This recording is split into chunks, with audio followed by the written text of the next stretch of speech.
बुजुर्ग पिता तुल्य या मेरे भाई जो आए हुए हैं तो गर्मी में आप बैठे हैं, उनका भी थोड़ा ख्याल करो। कार्यक्रम को बहुत तेजी से आगे की ओर बढ़ाओ। मुझे लगता है कि हालांकि कुछ साथी नाराज भी हो गए होंगे कि भाई मैं प्रदेश कमेटी का हूँ, मुझे बोलने नहीं दिया गया, मैं संभाग कमेटी का हूँ, मुझे नहीं बोलने दिया गया। तो मैं उन तमाम साथियों से माफी चाहता हूँ जिनको मेरे कारण यहाँ बोलने का मौका नहीं मिला। चंद लाइनों से अपनी बात शुरू करूंगा। कुछ महत्वपूर्ण बातें ही आपसे करूंगा, अगर कुछ नहीं बताऊंगा, ना फालतू का भाषण दूंगा। लेकिन अपनी बात शुरू करने से पहले एक बात जरूर कहूंगा कि जिस साथी को जगह मिल रही है आने की, यहाँ अंदर आकर बैठना चाहता हूँ बैठ जाए। बहुत सारे साथी धूम में खड़े हैं, बुजुर्ग धूम में खड़े हैं, वो अंदर आ जाए, ना बैठे अंदर आकर खोल दीजिए भाई। यहाँ दो साथी बैठे तो ना बैठ जाए। और भी साथी जिसको जगह मिल रही हो बैठने की, वो बैठने का कष्ट है, क्योंकि मुझे पता है गर्मी बहुत है और यहाँ गर्मी कुछ ज्यादा होती है।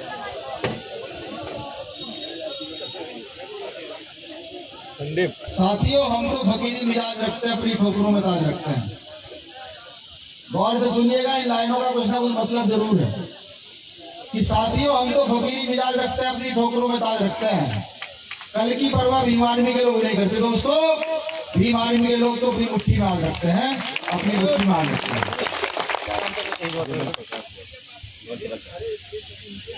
मेरे खूब याद है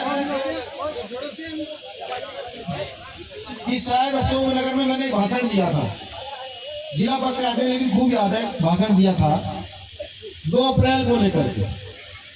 और मैंने वहां ये कहा था कि भारत की राजनीति के वो राजनेता जो अपने आप को बाबा साहब अम्बेडकर का अनुयायी कहते हैं, जो अपने आप को दलित आदिवासियों का हितैषी कहते हैं, जिनकी संपत्ति आज कम से कम कई हजार करोड़ है, जिसे मैंने उत्तर प्रदेश के नेता, बिहार के नेता, महाराष्ट्र के नेता, मध्य प्रदेश के कुछ नेताओं के नाम भी लिए थे। और चीख चीख कर ये कहा था कि जब वो हमारे वोटों पर और हमारे दम पर शासन सत्ता में बैठ करके खूब धन कमा सकते हैं, तो जो 2 अप्रैल में मेरे 13 भाई शहीद हुए थे उनकी व्यवस्था नहीं कर सकते। वो मैंने वहां चीख चीख कर कहा। लेकिन ये भारत की व्यवस्था है कि यहाँ सही कहने वालों को गोली मारी जाती है और झूठ बोलने वालों को सीट पर बिठाया जाता है। भारत की व्यवस्था है। ये ताली बजाने की बात नहीं है, ये शर्म करने की बात है। खासतौर से जिस समाज का मैं हूं, जिस समाज में मैं जन्मा हूं, वो समाज तो बेचारा सीधा तो है ही, लेकिन वो झूठ पर यकीन कर जाता है और सच को भूल जाता है। जैसे भी यूपी में यकीन किया कि ब्राह्मण शंख बजाएगा और वो दिल्ली जाएगा, ऐसा हो सकता है क्या? तो बताइए, हो सकता है क्या? भाई अगर मध्य प्रदेश में आया हूं, आप मुझे रोटी नहीं दोगे तो मेरा पेट थोड़ी भर जाएगा। किसी पंडित जी के शंख बजाने से मेरा पेट भर जाएगा क्या? बताइए, नहीं भर पाएगा। पेट तो मेरा भरेगा तो आप रोटी दोगे, या फिर मैं यहाँ का मेहनत मजदूरी करूंगा या मांग के खाऊंगा, लेकिन मेहनत करके ही रोटी मिल पाएगी। मुझे खूब याद है, यहाँ भी एक शेर था, क्या नाम था? विमल प्रकाश जाटव। उसके माथे में गोली मारी गई थी।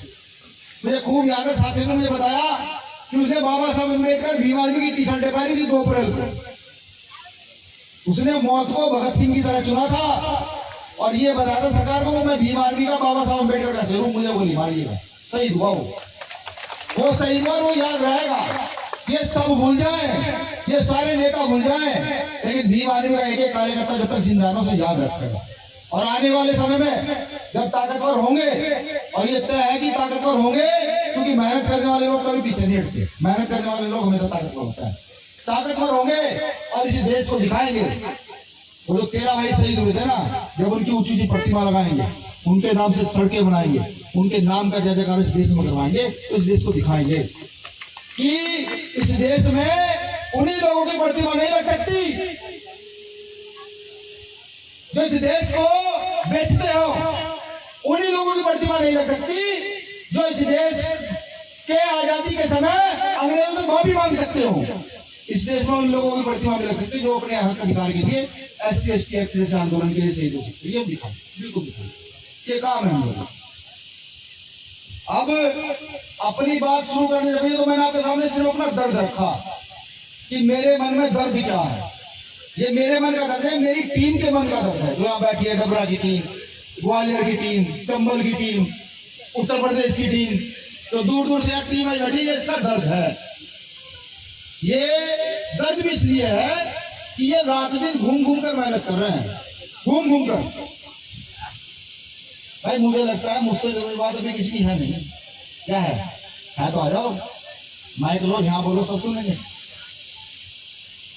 निवेदन है, थोड़ा सा कड़वा हूं, तो पश्चिम उत्तर प्रदेश में रहता हूँ, आवाज भी थोड़ी सी वो है, शब्दों का उच्चारण गलत है, क्योंकि उस एरिया में बात बात में गाली दे देते हैं, तो वहां भी जाऊंगा, कोई बात बुरी लगे, लेकिन अनुशासन ना तोड़े।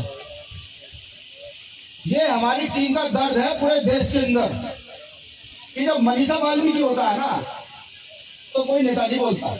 ये 6 फ्रैक्चर यहां से यहां तक, ये टूटी हुई, ये हाथ, ये उंगलियां टूटी हुई, मनीषा वाल्मीकि खूब देखा होगा, खूब आंदोलन किए, कोई नेता नहीं आता।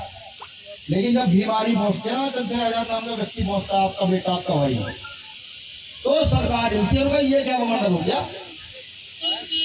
तो ये दर्द है, और ये दर्द तब तक रहेगा जब तक ये खत्म ना कर दिया जाए। इसे खत्म करेंगे, बिल्कुल करेंगे, आप लोगों का सवाल। चलिए, बहुजन समाज में जन्मे सभी महापुरुषों को एक लाइन में नमन, और विशेष नमन उस महामानव को जिसकी कल शहादत दिवस था।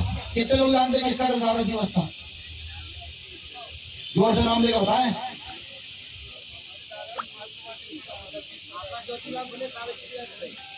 इसका शहादत दिवस था कल। और कोई और भी बताया किसी को? इसे कहते हैं बुरा ज्ञान। ऐसा समाज का उन्नत नहीं कर सकता, बुरा मत मानिएगा, हकीकत है। ऐसा समाज का भी उन्नति नहीं कर सकता तो सोशल मीडिया, व्हाट्सएप को देख के ही उसको सही पढ़ना भी ना जानता हो। कल 2 दिन थे। पहला दिन था डॉक्टर सर्वपल्ली गुरु दिवस था ना, शिक्षक दिवस, शिक्षक दिवस। कल एक तो शिक्षक दिवस था, और एक दिवस था, एक व्यक्ति ने नारा दिया था कि 100 में 90 शोषित है, शोषितों ने ललकारा है, घर जंगल जमीन में 90 भाग हमारा है। ये नारा दिया था बाबू जगदेव प्रसाद कुशवाहा ने बिहार के अंदर आप लोगों के लिए।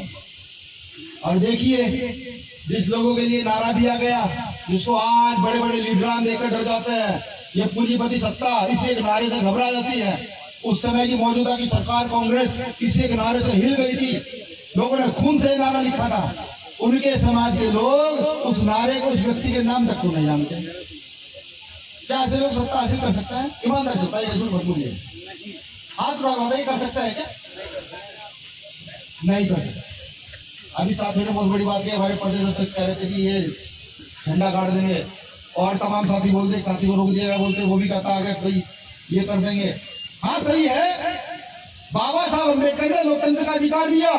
ये महिलाएं मेरी माँ को यहाँ बैठने का अधिकार दे दिया, आपको बैठने का अधिकार दे दिया, मुझे बोलने का अधिकार दे दिया, इन सबको अच्छे अच्छे कपड़े पहनने का अधिकार दे दिया। तो नहीं, इससे आगे हमें बढ़ना चाहिए था, हम नहीं बढ़े। हम बड़े मनवादी व्यवस्था में बढ़े। बाबा साहब अम्बेडकर ने कहा था जाओ अपने घर की दीवारों पर लिखो कि हम इस देश के शासक हैं। अब देखो अपने घर की दीवारों पर जाकर देखना आज क्या लिख रखा आप लोगों ने, किस चीज की तस्वीरें चिपका रखी है। देखना जाकर के, मुझे बता दिया सकता ही नहीं है। मैं बताऊंगा तो लोग कहेंगे ये भाई ये तो भीम आर्मी के लोग उल्टा सीधा बोलते हैं।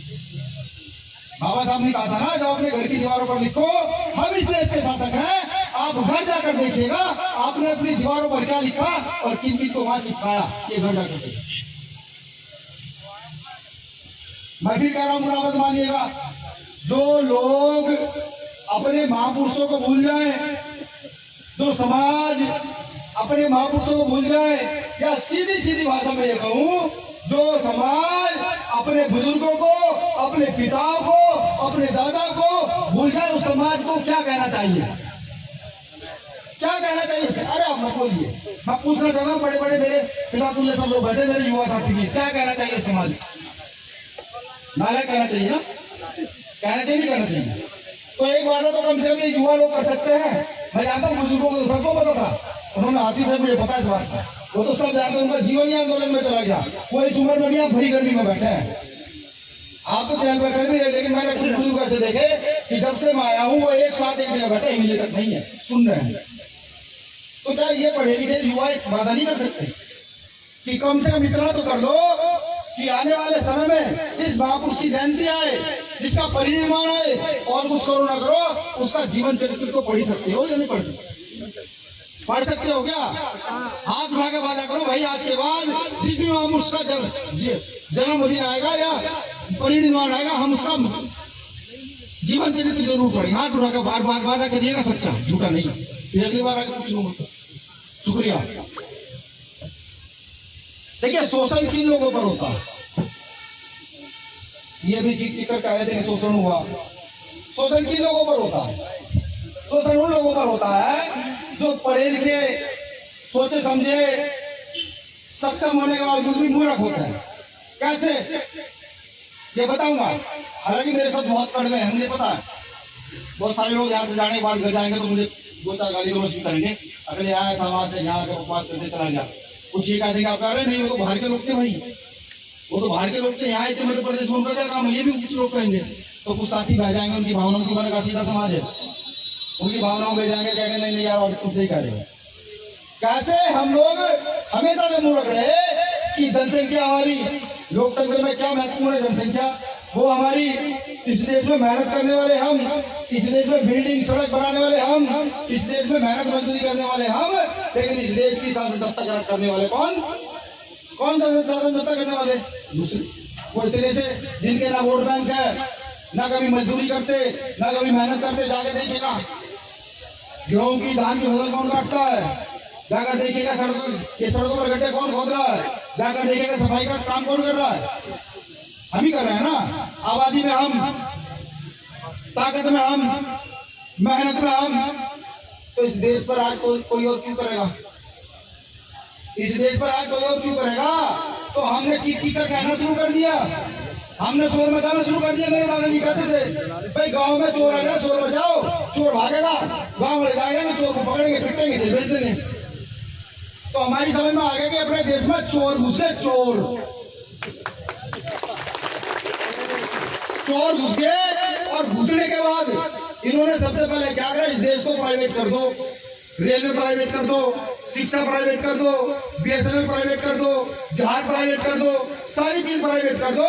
ये जो इन दलितों पे, आदिवासियों पे थोड़ा सा आरक्षण का टुकड़ा है, अतो साहब काशीराम साहब की यूनिट में मिलकर के मंडल कमीशन में ओबीसी को थोड़ा आरक्षण का टुकड़ा दिलवाया, ये खत्म हो जाएगा, ये टूट जाएंगे। मैंने पहले कहा कि तो सीधे लोग, हमने उनकी वाहवाही की, तालियां बजाई, वाह भाई वाह बहुत अच्छे काम कर रहे हैं, हमारे प्रधानमंत्री बहुत अच्छा काम कर रहे हैं, हमारे मोदी जी बहुत अच्छा काम कर रहे हैं, हमने खूब तालियां बजाई। भाई नीचे बैठ जाए ना, ए भाई हेलो, हमने खूब ताली बजाई, नहीं भाई बहुत अच्छा काम कर रहे हैं, मजा आ गया, आनंद आ गया। अब सब लोग मेरी बात सुने, जो यहाँ दुकानों पर भी बैठे हैं, जो इस देश से प्रेम करते हैं, जो ये समझते हैं कि नहीं ये देश हमारा देश है, ये देश उन्नत होना चाहिए, ये देश शिक्षित होना चाहिए, यहाँ का प्रत्येक वर्ग का आदमी समानता का जीवन एहसास करे, देश ऐसा होना चाहिए। उदाहरण के साथ बताऊंगा, बिल्कुल बताऊंगा। वो छोटे व्यापारी भी सड़कों पर बैठे हुए मुझे सुने, जिनकी छोटी छोटी किराने की दुकानें हैं, जिनकी छोटी छोटी कपड़ों की दुकानें हैं, जो छोटा छोटा व्यापार करता है, वो भी मुझे सुने, गौर से सुने कि आज देश के अंदर जिस प्रकार से बड़े बड़े मॉल खोल दिए गए, मॉल देख रहे हैं भाई, आप वॉलंटियर है क्या? आप वॉलंटियर हैं और क्या है? कैमरा मैन तो यहाँ बैठ जाओ भाई, या अपना कैमरा चला लो, कहीं साइड में ऊपर। वो सब लोग सुने, ये जो बड़े बड़े मॉल खोल दिए गए हैं, जहां होम डिलीवरी भी है, वहां घुसिए, वहां घुसकर लिखा होगा एक पैंट के साथ और एक शर्ट फ्री, 2 किलो चीनी के साथ फलानी चीज फ्री, ये लिखा होगा। ये क्योंकि हमने कहा कि यहाँ भारत में सीधे साधे लोग रहते हैं, हमारे लोग सीधे हैं, इनकी समझ नहीं आ रहा है। वो क्या है? वो वही जियो का प्लान है कि जियो देश में आएगा, यहाँ की सरकार के लोग, फिल्म स्टार जियो का प्रचार करेंगे, पूरे देश में जियो बांटा जाएगा फ्री। फिर 6 महीने बाद उसका बिल बताया जाएगा और फिर 3 महीने के बाद कह दिया जाएगा कि नहीं, अब जियो के साथ साथ भारत में जितने नेटवर्क हैं उन सबका 1 महीने का रिचार्ज 600 कर दिया जाता है। ये वही प्लानिंग है, ये धीरे धीरे यहाँ के पूंजीपति लोग मॉल खोल करके आपको एक पैंट के साथ एक शर्ट फ्री दे करके आदत खराब करेंगे और 2, 3, 4, 5 साल में कहेंगे आ जाओ। ये छोटी छोटी दुकानें बंद हो चुकी होंगी कि आप वहां से खरीदेंगे नहीं, वहां से आपको फ्री नहीं मिल रहा है, वहां से तो आपको पूरे पैसे देने पड़ रहे हैं। तो जब ये छोटी छोटी दुकानें बंद हो जाएंगी गली मोहल्लों की, और फिर जब आप मॉल में जाएंगे कहेंगे लाओ भैया आज हमारे घर में त्योहार है, गुड़िया आई हुई है, छोटी बहन कपड़े देने, यहाँ भी दे दे। ये सूट की कीमत है 5,000 रुपए।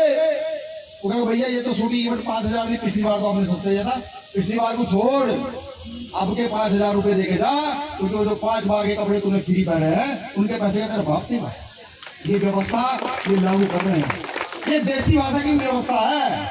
जो मैं बता रहा हूँ उस भाषा में बता रहा हूँ जिस भाषा में आपको समझ आ सकती है। विश्व में कहीं भी शिक्षा के ऊपर जीएसटी टैक्स नहीं लगता, पढ़ने के ऊपर नहीं लगता, लेकिन एक देश होता है जहां लगता है। इसका नाम क्या है? इसका नाम है भारत। मजबूती से लग रहा है। ये तो लोग चारों तरफ सड़क पर खड़े होकर कहते हैं भारत माता की जय, भारत माता की जय। मैं भी कह देता हूं, मेरी टीम भी कह देती है, लेकिन अगर भारत माता की जय कहने से देश का उद्धार हो सकता तो हमें काम करने की आवश्यकता क्या थी? कोई आवश्यकता? भाई एक ही नारा होता भारत माता की जय, भारत का उद्धार हो गया। नहीं, भारत की उन्नति तब तक नहीं हो सकती, भारत उन्नत तब तक नहीं हो सकता जब तक भारत में रहने वाला प्रत्येक व्यक्ति अपने आप को सुरक्षित, अपने आप को मजबूत महसूस न करने लगे। जब तक भारत के प्रत्येक व्यक्ति में एक समानता का एहसास न आ जाए तब तक भारत के उन्नत होने का कारण नहीं है।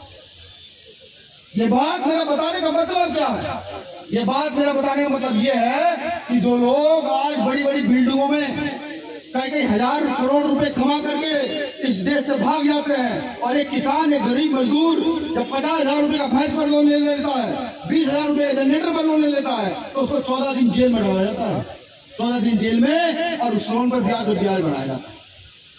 इसलिए मेरा बताने का औचित्य है कि भारत की उन्नति ऐसे नहीं हो सकती। और भारत में वो समाज जो सदियों से अछूत रहा, जो शुद्र रहा, जिसको अधिकार नहीं थे, जब तक उनकी उन्नति नहीं होगी इस भारत की उन्नति नहीं हो सकती। और वो मेरा समाज है, वो मेरा समाज है, इसलिए रात दिन लड़ा जा रहा है। कहा बाबा साहब अम्बेडकर ने भी कहा, फुले पैजार ने भी कहा होगा, और महापुरुषों ने भी कहा होगा कि जो कौम अपना इतिहास भूल जाती है वो कौम इतिहास कभी बना नहीं सकती, बिल्कुल नहीं बना। आपको अपना इतिहास याद रखना चाहिए।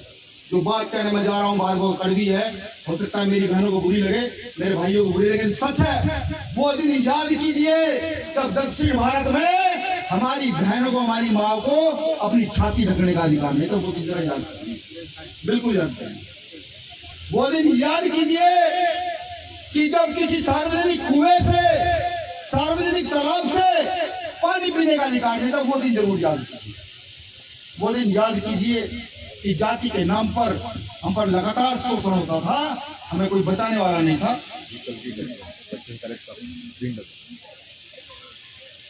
हमारे साथ कोई न्याय करने वाला नहीं था, वो दिन जरूर याद कीजिए। आज बाबा साहब अम्बेडकर की वजह से हम लोगों के घर में बीवी टीवी आ गया, नौकरी आ गई, हम काम करने लगे हैं, थोड़े पैसे कमाने लगे हैं, हम अपना इतिहास भूल गए, हमारे पूर्वजों का जो अपमान हुआ उसको भूल गए। बाबा साहब अम्बेडकर ने अपना पूरा जीवन लगाकर, फुले पैजार ने अपना पूरा जीवन लगाकर हम लोगों को इस काबिल बनाया कि हम इस देश में न्याय को स्थापित कर सके, इस देश में समानता महसूस करा सके।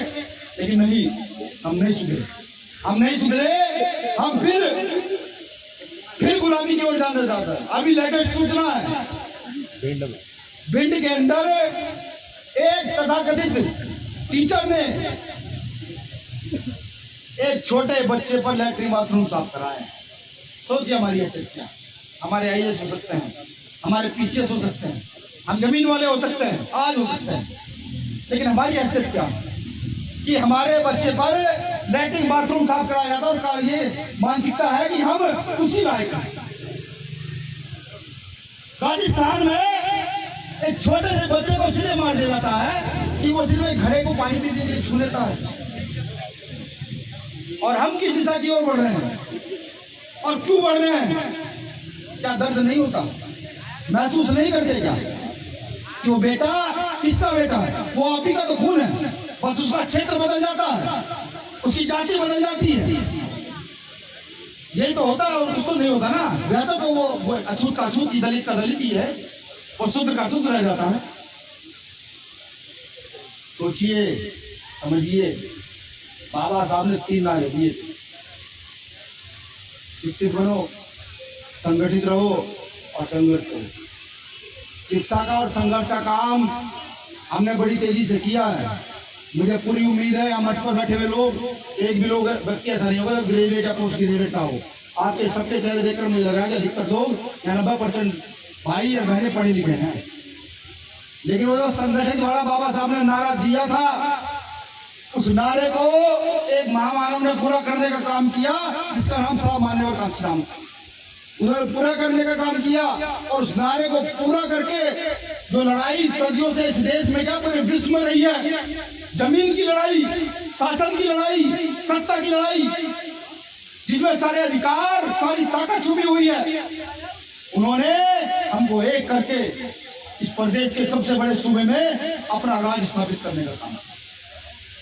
हालांकि वो राज सबसे पहले का स्थापित होना था तो मध्य प्रदेश में होना था, किन्हीं कारणों से वो नहीं हो पाया। तो पुराने लोग अच्छी तरीके से जानते हो, मैं कहना क्या चाहता हूँ। एक भारत की सबसे बड़ी आबादी, जिसको जगदेव प्रसाद कुशवाहा ने 90% बताया, जिसको साहब मान्यवर कांशीराम साहब ने 85% बताया, लेकिन वो आबादी आज भी उस आबादी के लोगों का शोषण होता है, बलात्कार होते हैं, हत्याएं होती हैं, बहुत सारी घटनाएं।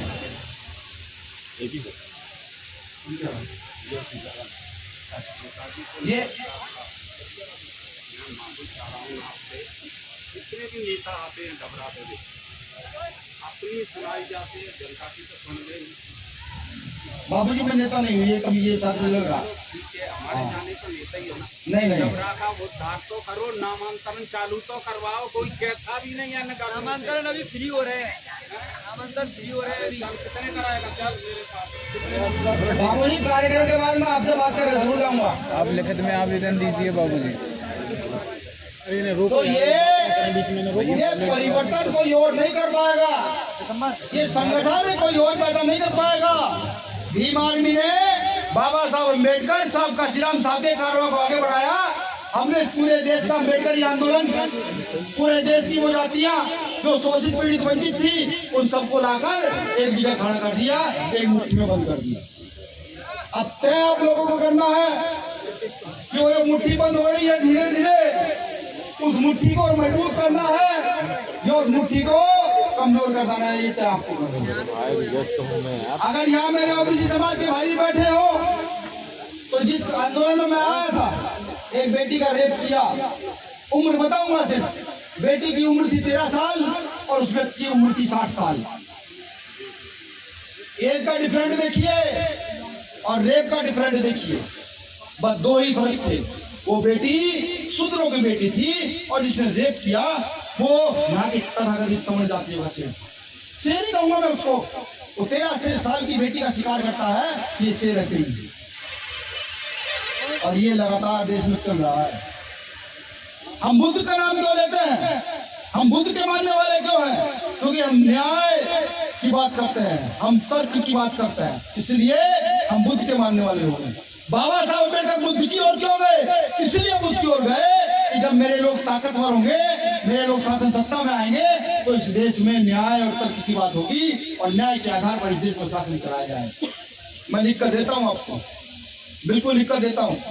ये लोग चेहरे खड़े हुए हैं यहाँ, मध्य प्रदेश के हैं सब लोग, मैं अकेला यहाँ बात आया हूँ। ये लोग चेहरे खड़े हुए हैं, अगर इन पर एक बार विश्वास किया ना, ये आज नहीं डरते। जब उनकी सत्ता है, जब उनकी ताकत है, तब ये लोग नहीं डरते। अब सोचिए कि जिस दिन ये सत्ता और ताकत में बैठे होंगे, तो क्या इस समाज के साथ कोई गलत कर पाएगा?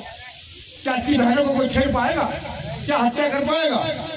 अभी रात में आ रहा था, दतिया जिला है ना, इससे पिछला दतिया जिला, क्या नाम उसका भाई का? दतिया जिला में एक हमारा कार्यकर्ता है शिव कुमार, ये देखिए, इसने मुझे बताया कि भैया गांव में आरएसएस के लोगों ने मीटिंग करके पैसे इकट्ठा किया है, 5,000, 10,000, 20,000। हमने पूछा भाई किस लिए? कि मेरी हत्या कराने के लिए, कि मैं भीम आर्मी का कार्य करता हूँ और नीला झंडा उठाकर बाबा साहब अम्बेडकर के लिए तर्क की बात करता हूँ। ये इसने मुझे बताया। हमने कहा भाई अच्छा, ये तो बड़ी बात हो गई कि एक व्यक्ति को मारने के लिए पूरा गांव लगे, आरएसएस जैसी संस्था लग जाए, ये तो खुशी की बात है। तो हमने भी कहा भाई तुम गांव के लोग पैसे इकट्ठा करो, तुम्हें कहने की जरूरत पड़ेगी, वो तो बाबा साहब अम्बेडकर को मानते हैं, संविधान ने रोक कर रखा है, वरना ना जाने कब के भीमा कोरे काम कर देते।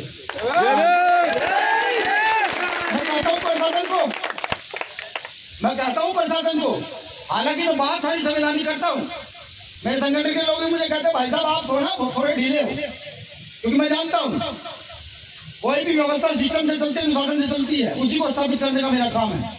लेकिन हाँ, इतना सीधा भी नहीं हूँ कि कोई मेरे भाई के ऊपर हाथ डालेगा, मेरी बहन के ऊपर हाथ डालेगा और मैं यहाँ बैठ कर देखता रहूंगा। नहीं, अगर कुछ गलत हुआ प्रशासन भी जाने, सरकार भी जाने, यहाँ के माननीय मुख्यमंत्री भी जाने, अगर इस भाई के साथ कुछ गलत हुआ तो जिम्मेदारी आपकी है। उसके बाद इलाज कैसा होगा ये मैं भी नहीं जानता, बिल्कुल नहीं जानता, और जानना भी नहीं चाहता। बिल्कुल किसका क्षेत्र है? अच्छा बता रहे माननीय गृह मंत्री का क्षेत्र है। माननीय गृह मंत्री जी से भी निवेदन है, कोई साथी बैठा तो बताइएगा कि भैया आए थे, हाथ जोड़कर निवेदन कर रहे थे, भाई हम गरीब लोगों को सताना बंद करो। कहीं ऐसा ना हो हम अपनी गरीबत छोड़ दें, हम ये भूल जाए रोटी कपड़ा मिलना भी है, हम तुम्हारी साथी बढ़ जाए। अगर राजनीति नहीं करने देंगे, राजनीति करने नहीं देंगे। सिरों की संख्या इतनी है कि अगर पूरे मध्य प्रदेश के 20 लोग सही सा लग जाए ना मूवमेंट में, 20 लोग घर छोड़कर, तो मैं ये कह रहा हूँ कि ये तो दोनों सरकारें कभी कहती है ना गेंद तुम ले लो गेंद तुम ले लो, इन दोनों सरकारों कभी का घर बिठा के कहेंगे भाई ठीक है बहुत होगी राजनीति, अब राजनीति करने के बाद हमारा।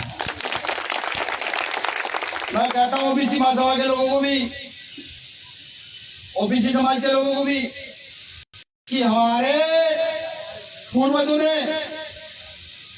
लड़ करके ये लड़ाई इतनी मजबूत की है जो हमें अधिकार दिए।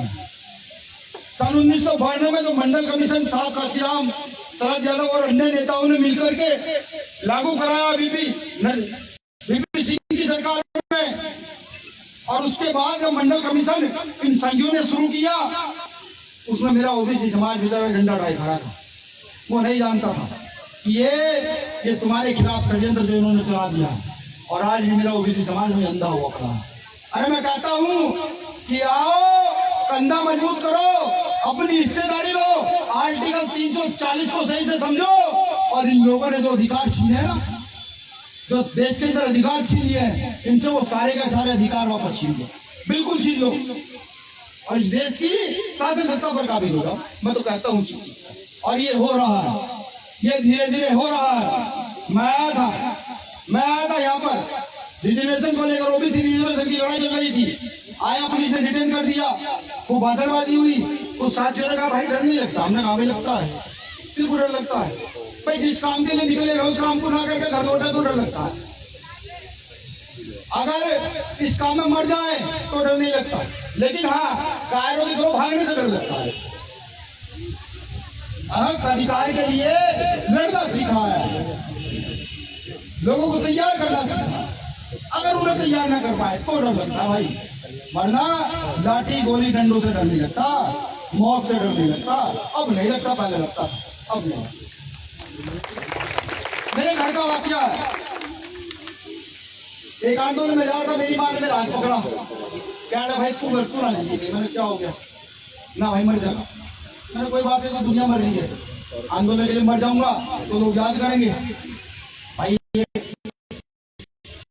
कोई था बिना आंदोलन के लिए मर गया, करेगा ना।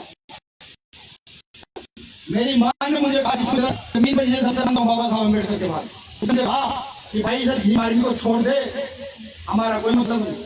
मैंने उस दिन अपनी मां को एक बात कही कि तुम्हारे बाद अगर कोई मेरी मां है तो उसका नाम भीम आर्मी। जीवन में कभी मुझे ध्यान दिया, लेकिन ये संगठन को छोड़ दूंगा, सारी दुनिया छोड़ दूंगा, मेरे बच्चे छोड़ दूंगा, आपको छोड़ दूंगा, बाबा साहब अम्बेडकर के नाम से जो संगठन बनाया उसे छोड़ दूंगा। तो मेरी माँ ने हालांकि उस दिन के बाद कभी मुझे नहीं कहा मैं आंदोलन में आ रहा हूँ, मेरे घर में जिंदा है कोई मरा है, कभी मेरी माँ ये नहीं कहती मैं रुक, क्योंकि एक बच्चे को माँ से कोई प्रेम नहीं कर सकता, उसका ध्यान माँ से कोई रख ही नहीं सकता, माँ से ज्यादा उस बच्चे का ध्यान कोई रख ही नहीं सकता। ये मेरा सिर्फ बताने का एक ही मकसद है, दूसरा मकसद नहीं। अभी 21 तारीख में स्थापना दिवस था, बहुत सारे साथियों ने कहा कि भाई तुम सब राजनीति के लिए कर रहे हो, तो हमने कहा किसी ना किसी को तो राजनीति में जाना जरूरी है। हमने दिल्ली के तालकटोरा स्टेडियम से जब 24 प्रदेशों के लोग आए थे, साहब का भाई बिना रतन सिंह राजनीति नहीं करेगा, जब तक उसका समाज हाथ खड़े करके ना कहते कि राजनीति करो वरना करेगा नहीं, बिना रतन सिंह राजनीति को मारता है। और मैं मध्य प्रदेश में कहता हूँ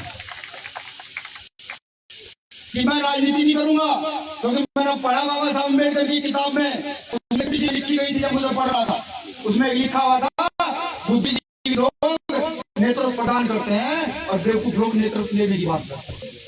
सीधा मतलब यह है कि अगर आप बाबा साहब अम्बेडकर के अनुयायी हो और थोड़ा सा भी आपकी बुद्धि का विकास हो गया है तो आप नेता बनाने में विश्वास रखो, नेता बनने में विश्वास मत रखो। देखिए कारों के तरीके से,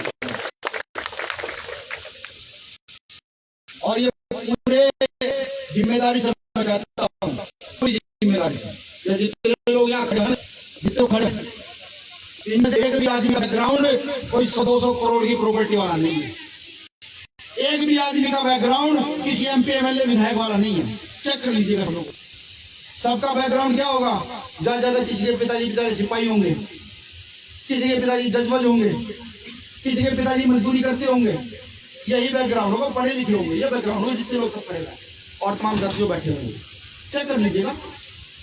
लेकिन बाबा साहब अम्बेडकर की ताकत से आज मध्य प्रदेश में ताकत है। अगर किसी एरिया में गलत होता है ना, और मेरा एक कार्यकर्ता फोन कर देता है कि भीम आर्मी का ग्राम का अध्यक्ष बोल रहा हूँ और ये गलत हो गया है, कोतवाल साहब, इंस्पेक्टर साहब, ये गलत होने नहीं दिया जाएगा, तो इतना तो मुझे यकीन है कि कोतवाल साहब कुर्सी से खड़े हो जाते, फोन पर खड़े होकर कहते भाई नहीं, गलत का साथ नहीं दिया जाएगा, और फोन पर मुकदमा दर्ज होता है। ये ताकत आप लोगों ने भीम आर्मी के लोगों को दी है, मुझे पता, और मुझे पूरी उम्मीद भी है कि भीम आर्मी में जब तक बाबा साहब अम्बेडकर के समर्पित सिपाही हैं तो मध्य प्रदेश का आंदोलन इसी तरीके से तेजी से चलेगा।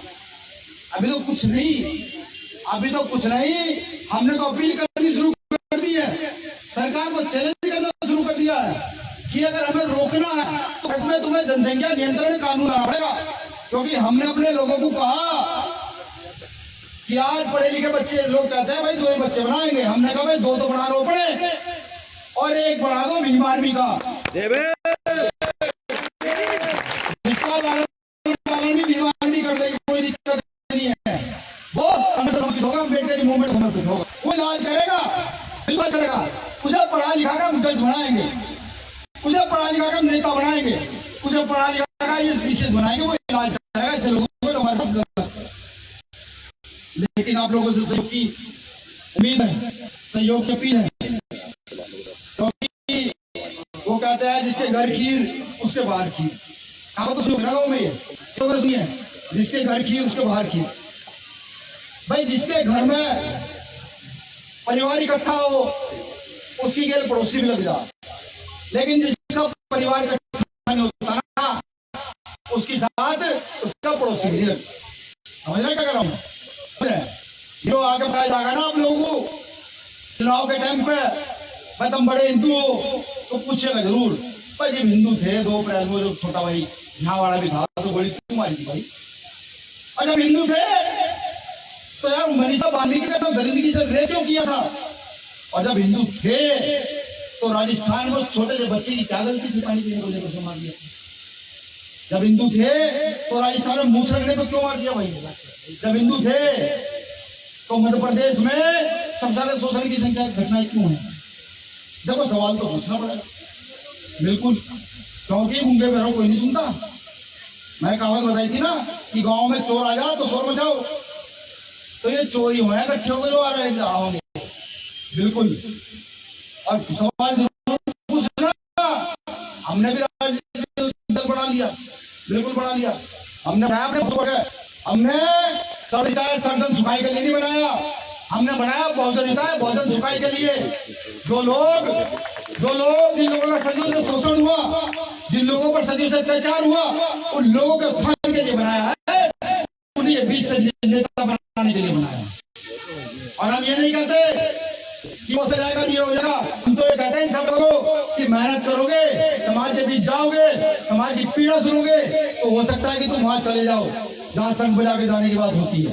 मेहनत करो, मेहनत नहीं करोगे तो जा नहीं पाओगे। ये हम इनको समझाते हैं। मुझे पूरी उम्मीद है कि परिवार जो कई जातियों में बटा पड़ा, कितनी जाते बताइए साहब का श्राम 6743 बनाई ना, ज्यादा ही होंगे मेरे हिसाब से, क्योंकि जिस प्रदेश में जाता हूँ वहाँ 4-10 जाति नहीं मिल जाती है।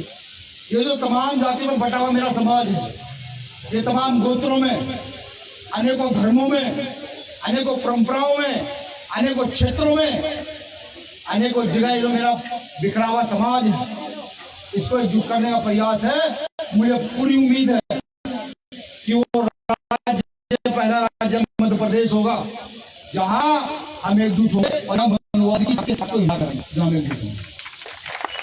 और ये तय है, कोई ये कहता हो भाई ये नए लौंडे लफाड़े क्या राजनीति करेंगे, ये तय है कि जिसे एक आदमी विधानसभा में भेजे ना, हिम्मत नहीं वो एक आदमी विधानसभा चलने, तो जितने खड़े हैं ना, ये जितने लोग खड़े हैं ना, गुलाम नहीं बनाया जा रहा, इन्हें ये सिखाया जा रहा है कि गलत के खिलाफ आवाज कैसे उठाओ। अगर बिना रणसिंह गलत करता तो मेरे सामने जाकर कहो कि दरिया आपने गलत कर दिया और इसको वापस लो। इनको ये सिखाया जा रहा है।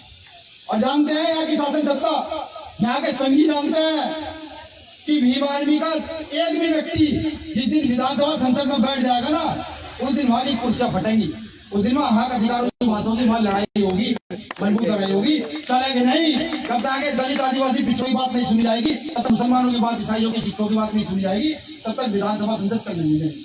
और ये चुनौती है मौजूदा देश की जो राजनीतिक सरकारें हैं।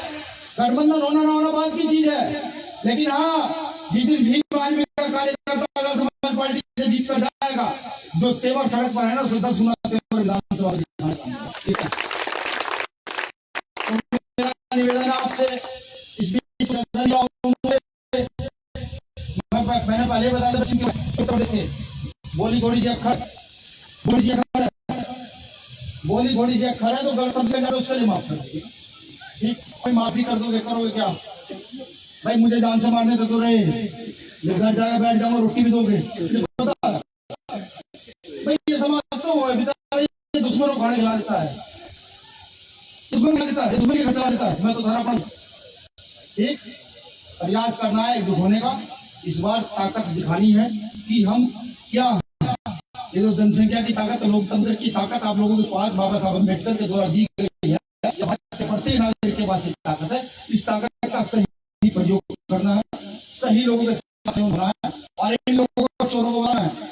देखिए बात क्या पता है, सब समाज है, जैसे हम अम्बेडकर को मानते हैं, हम फूले पेरियार को मानते हैं, हम बुद्धास को मानते हैं, नानक मानते हैं, वो मानते हैं सावरकर को। सावरकर जानते कौन था? कितने लोगों को पता सावरकर कौन था? वीर सावरकर, माफी करो, वीर सावरकर कौन था? वीर सावरकर वो थे जिस समय भगत सिंह, अशफाक उल्ला खां, चंद्रशेखर आजाद और तमाम साथी, बहुत सारे नाम हैं, ये लोग फांसी पे चढ़ रहे थे, तो उस समय सावरकर साहब जेल में थे। उन्होंने जेल से लेटर लिखी, चिट्ठी अंग्रेजों को, कहा साहब मुझे माफ कर दीजिए, मैं तो आपकी गुलामी करने के लिए तैयार हूं, लेकिन जेल से बाहर निकाल दीजिए। क्या रजिस्टर मानते हैं और ये खड़ा करते हैं। ये मैंने नहीं कहता, जो पढ़ा लिखा समाज का व्यक्ति भी है, जो तर्कशील है, जो जानता है ये देश आराम से चलेगा, जो जानता है इस देश में लोकतंत्र है, वो भी ये बात कहता है, वो भी इस बात को मानता है कि जो लोग माफी वीरों का समर्थन करते हैं, माफी वीरों को वापस मानते हैं, वो लोग कैसे यार।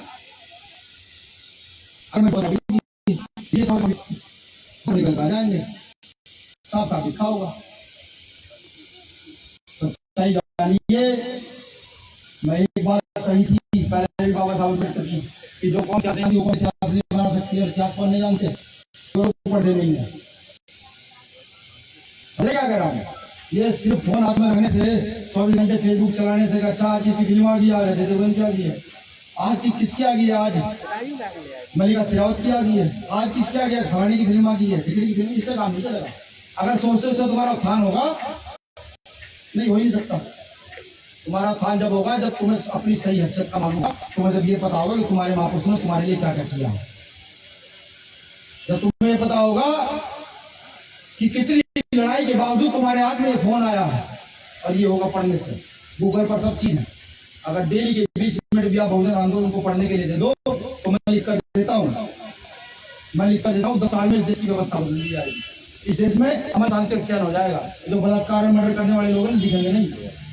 एक हमारा साथी है पूरे देश में भीम आर्मी ने 1 लाख पाठशाला खोलने का वचन नहीं दिया, संकल्प लिया। 21 तारीख को पाठशाला तो पहले चलिए हम लोगों का जन्म बीमारी पाठशाला से हुआ है। परवेंद्र घोर पड़े ये हमारा साथी 4 पाठशालों को मैंने निरीक्षण किया, कभी मैं कर रहा है पाठशालों में किसी में 40, 50, 60, 70, 80 बच्चे हैं। तो जो साथी जिस युवा को ये लगता हो कि वो अपने गांव में कुछ अच्छा करना चाहता है, जाति धर्म समाज से ऊपर उठकर, किसी आंदोलन से ऊपर उठकर सिर्फ देश की व्यवस्था को सही तरीके से स्थापित करने के लिए वो अपने गांव में भीम आर्मी पाठशाला खोलना चाहता है, ये परविंदर घोर पड़ेगी है। इनसे संपर्क करें या भीम आर्मी का कोई भी कार्यकर्ता आपके आसपास उससे संपर्क करें और अपने गाँव में पाठशाला खोलें, वो गरीब बच्चों को पढ़ाने का काम करें।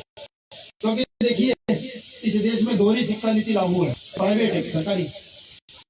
है वहाँ हरियाणा सरकार ने किया है, जो व्यक्ति प्राइवेट स्कूल में पढ़ाएगा अपने बच्चों को पढ़ाएगा उसको मिलेगा, और जो सरकारी में पढ़ाएगा उसको देने पड़ेगा।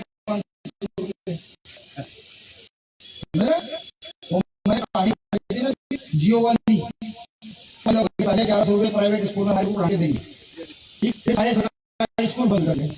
सरकारी स्कूल बंद करने का मतलब है कई हजार करोड़ इनको जब्त किया जाएगा,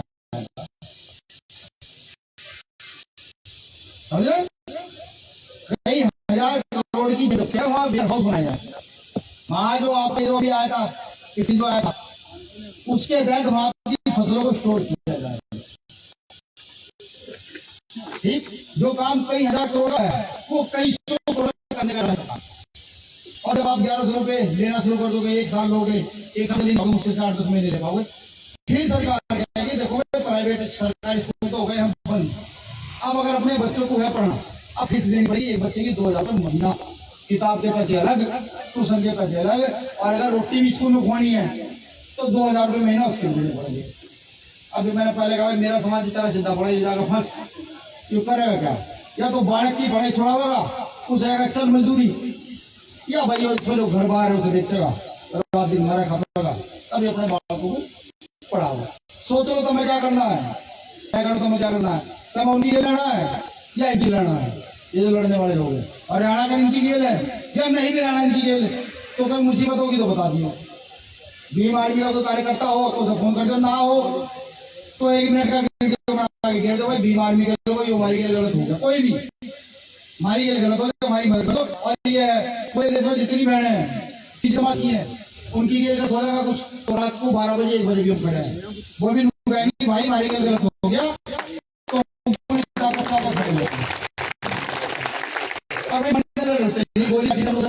होगी। मैं इतनी सारी आदमी होगी घर में 20 जने रह रहे हैं, 2-4 का मुझे क्या फर्क रहा है, ये पड़ जाएगा कोई फर्क, पड़ जाएगा नहीं पढ़ने का है। मैं दादी कह रही थी भाई एक तो नवी बोवा ये बावड़ी हो रही है, अन्य पहले खेत में गए, खेत में बाढ़ था। दादी कहती वो ने बताया भाई करीब हो रहा था पहले क्या ऑपरेशन, ठीक। तो पहले माता बहुत है अभी भी आबादी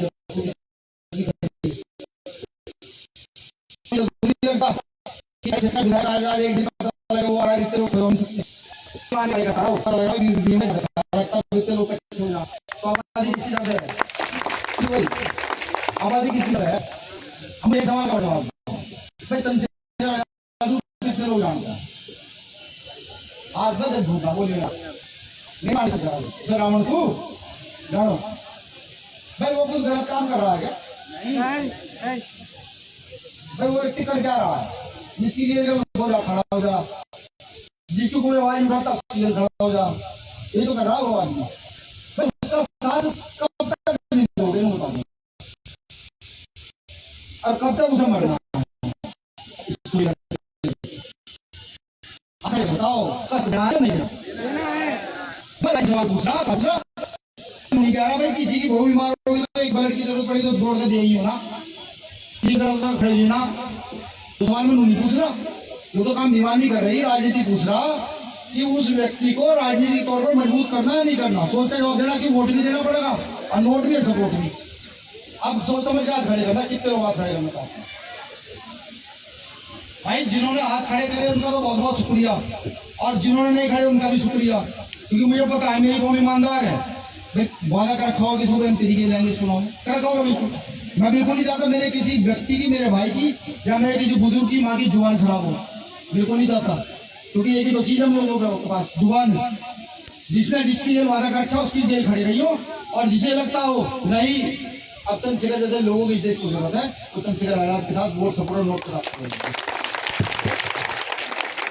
एक बात और कहूंगा, दो लाइन है बहुत मजबूत है, सारी जगह को सबको पता। एक तो मेरी बीवी भी नुकाई थी, तब इस शेर को क्यों कहो, लोग बावड़ा बताते होंगे, मैंने कहा कोई बात नहीं बता दो, लेकिन कहा जा रही है कौन सा कि बुलबुल के पंजों में बाज नहीं होती। बुलबुल समझता है क्या है? इतनी सी चीज, और बाज इतनी बड़ी चीज। बुलबुल वो 3, 4, 5, 10% लोग जिन्होंने इस देश की महिलाओं का शोषण किया, इस देश के 90% लोगों को शोषित बनाकर रखा, छूत बनाकर रखा, वो बुलबुल और बाज हम, जिनका शोषण हुआ, जो आज ताकत में है, जो आज मेजोरिटी में है, जो चाहे तो कुछ भी कर सकता है। कि बुलबुल के पंजों में कभी बाज नहीं होते और बुज़दिलों के सरों पे कभी ताज नहीं। बुलबुल के पंजों में कभी बाज नहीं होते, बुज़दिल के सरों पे कभी ताज नहीं होते। जिस कौम को पड़ती है सर झुका के चलने की आदत, उस कौम के सरों पे कभी ताज नहीं होते, कभी ताज नहीं होते। शुक्रिया। जय भीम, जय जवाहर, जय मंडल, जय संविधान।